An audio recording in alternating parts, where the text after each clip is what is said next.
I have a PowerPoint presentation as well, so hopefully it'll come up here in a minute. His Excellency promised me we were sitting here that he would start service to Atlanta flying with the United Arab Emirates. Now that'll be next month. What incentive are you going to give me? Oh, well, plenty of passengers, you know, plenty of cargo and everything else. So today I'm going to talk about mostly about the new international terminal that we're developing at Hartsfield-Jackson.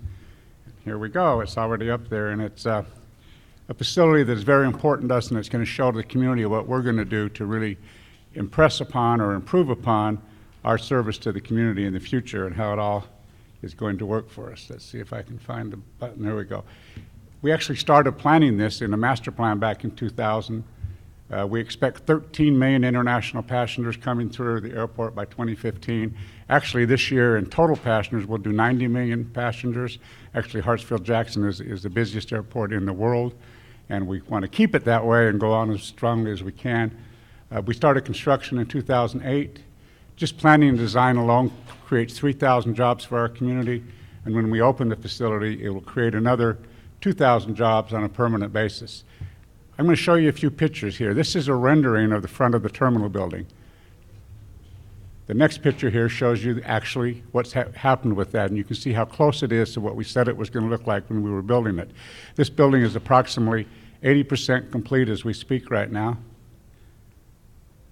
It's going to open in the spring of 2012, a cost of $1.4 billion US dollars, so it's a pretty expensive one, but actually had started out at a cost of about $1.8 billion, and we did some value engineering, and without taking away from the quality of the facility, we were able to cut it back to about 1.4. It'll have 1.2 million square feet. 12-gate concourse will be added as well in addition to the terminal. It's about 80% complete, and I think the most important thing to point out for Atlanta is what it means is we'll have a 40-gate complex when it's completed. We actually have 28 gates on Concourse E, 12 more gates on Concourse F, so it'll be one of the largest international complexes in the United States for handling passengers. We also grow cargo as well at the airport. So this kind of shows how it will lay out. You can see there the 12-gate concourse on your right. The 28-gate concourse from Concourse E is showing there. It's connected with an underground people mover system just like we are through the rest of the airport, so you can see. And actually we'll have a new entrance into the airport, which I'll show you in a minute here. The best thing it does for Atlanta-bound passengers, it eliminates the recheck of baggage. Right now, when you fly into Atlanta, you have to recheck your bags, you have to go through security again, you have to come up and claim your bags in the domestic terminal and move along. This will go away. No more of that, so it'll save you about 45 minutes to an hour when you arrive to the airport coming in. It'll have a dedicated terminal for international passengers only. It's going to reduce demand on our existing facilities and obviously increase our gate capacity as well. This is another picture of the atrium. Now that's international atrium. That shows the rendering of what we said it was going to look like. This is the picture right there is under construction today, so you can see how we're following what we had designed and what we had come up with when we started the project. Some of the good features about it have a separate level for arrivals and departures, two-level road system rather than one, which will eliminate congestion out in front of the building. We'll add 8 security checkpoint lanes for international departing passengers will come out there, 5 for domestic connecting passengers. Customs and border protection facilities will be added, as well as a new parking garage with a total 2 new garages with 3,500 spaces, so you can park right out there in your facility. The difference is that this is accessible from Interstate 75 rather than Interstate 85, so all travelers, passengers traveling outside the U.S. will use the new terminal, and I'll talk more in a little bit about how we make that work. Inbound passengers who arrive on Concourse E or Concourse F will actually leave at the new international terminal. And if you end up at the wrong terminal, we're going to run a shuttle service back and forth, so you'll be able to get there. And that shuttle ride is only about 14 minutes, so it'll make it so it's pretty easy and much better than having to recheck your bag. That's Concourse F, a rendering of what we thought it would look like. There's what it is under construction today. These pictures are about a week old, so you can see how current they are. Some of the other things we're doing, challenges we face, we need to inform the community around here about the new international terminal and how it's going to work and how you have to access it from a different area. So it's just going to make a change. The wayfinding between Concourse F and E change our signage throughout the entire terminal complex to get people going the right direction. That's going to be a bit of a challenge for us, but we're going to make it happen. And then, of course, U.S. Customs and Border Protection, you always have a hard time with the federal government getting staffing levels you need, and we're hoping that they will meet our requirements when we open the facility. A concession program, we want to make sure we create a sense of place for everybody, meet and exceed passengers' expectations, have leading retail brands, business services, sleep units, rest accommodations. We're actually going to have a spa in the new facility.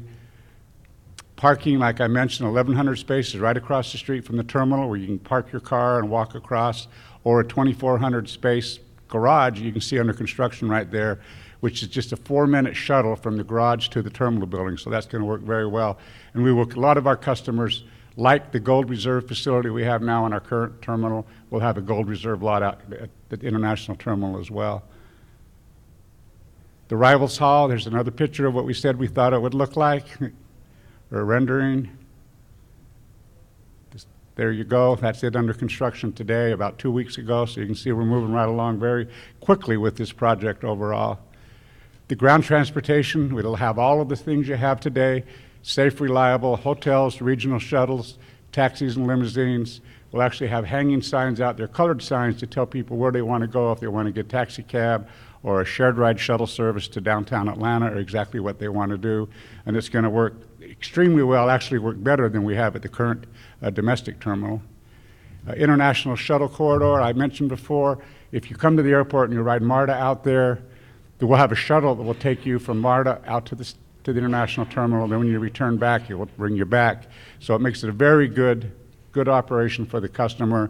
And if you park in the wrong place, you'll still be able to get where you wanted to go. It's a free service. It'll operate 24 hours a day, so it'll meet our expectations. Some of the sign challenges. Now, if you left here today and you went driving to the airport and you're heading south to Hartsfield-Jackson Atlanta International Airport, you're going to see a sign that's going to tell you to go to 85. It's exactly what you see, but we're going to have to change all these signs, spending $10 million. For example, this is just a demonstration of what it'll look like. For domestic, you go to 85. For international, you go to 75. So you'll make that split, and we'll get the sign program in place. This just shows the number of signs. We'll replace 15 existing signs within the interstate system, reuse 58, new supplemental road signs of 27 locations, so total new panels of 113 at 100 locations. So you can see how much sign, and that's why it's about a $10 million project. And what we have to do is make sure we get this done overnight. You think about it, when we pick the day, we're going to have this thing to open. So we'll do a lot of the work in advance, have the signs covered, have electronic signs out there. But let's just say we open on May 15th.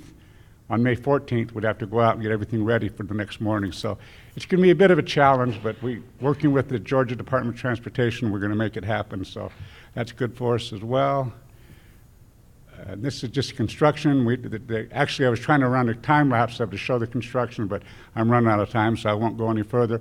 I should point out a little bit about the airport itself and the fact that Hartsfield-Jackson, I mentioned before, we have 90 million passengers. We actually have, you mentioned the number of flights, we have 950,000 landings and takeoffs a year at the airport. The airport generates revenues of $400 million a year. We're totally self-sustaining. We don't have any tax dollars to operate the airport or anything we do. So it's just something that we do, run it like a business as they do in Saudi Arabia. And you have yours are privatized, but here they're still government controlled, but they still are not government funded. They're individually funded. So with that, thank you very much. I look forward to your questions.